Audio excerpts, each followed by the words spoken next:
The Democratic Party is in much greater peril than its leaders or its supporters recognize, and it has no real plan to save itself.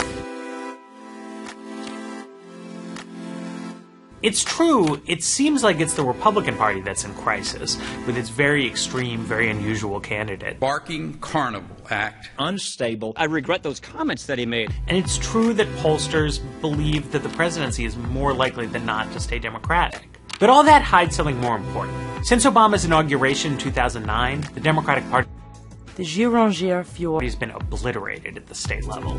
And it has no plan to make up the gap. So let's rewind to Obama's election. You can see the map looked a lot more blue back then, right? Back then, Democrats fully controlled 20 state governments.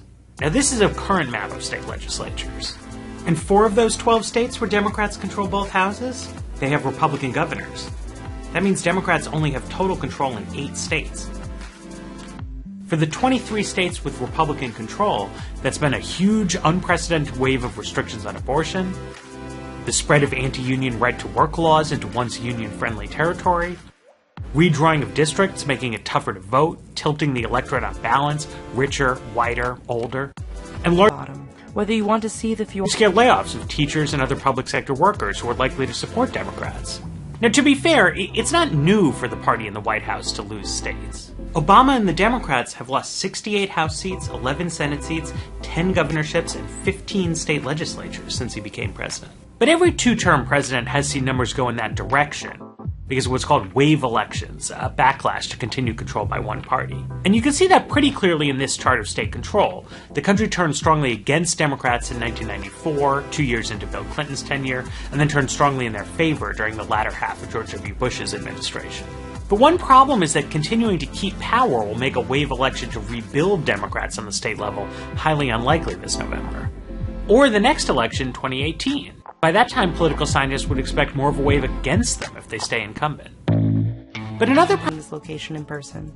problem for Democrats is that since Obama has been successful personally, and Clinton is viewed as likely to win, the party's moved left in its national ideology, even though moderately liberal ideas can actually be enacted in Congress.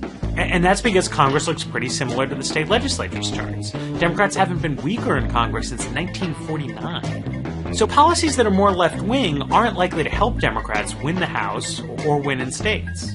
Now, it's true that this November, Donald Trump's unpopularity could pull some Republican candidates down across the board. But Democrats counting on that to rebuild the party need to consider that the vast majority of governors and other statewide elected officials won't even be on the ballot until 2018. Democrats are notoriously bad at getting their base to turn out for midterm elections. And Hilary Clinton is not viewed that popularly herself, so by 2018, Republicans might have an unpopular president to run against. So while Democrats seem pretty good at winning presidential elections, they're realistically not going to keep that streak up forever. When they do lose the presidency, Democrats are going to find that unlike Republicans, they have almost nothing to fall back on.